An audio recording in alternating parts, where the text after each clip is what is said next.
Oh, vipi bwana? Vipi? Maka. Swali. Nifuate hela yangu bwana. Nikwambia kwamba nikipata nitakupa hela yako. Mbona hivyo lakini kaka? Jamaa wangu wewe ni Mswahili kinoma yani.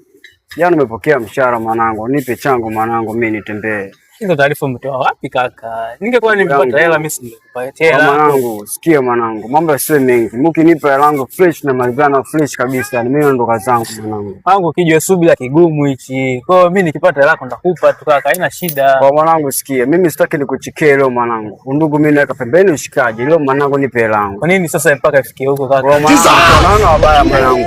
Sasa ndio ifikie huko kaka. Kwa mwanangu tunaona baba mwanangu nipe changu nisipe mwanangu.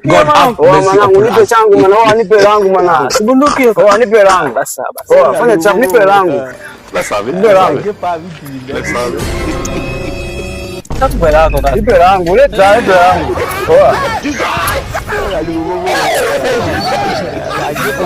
mpaka mdaiani mpaka tujuane pande wetu wa pili ni wapi ndio tupeane zetu. Sisi mjomba wewe. So fair. So fresh hivyo kaka. Mpaka tushikiane tu.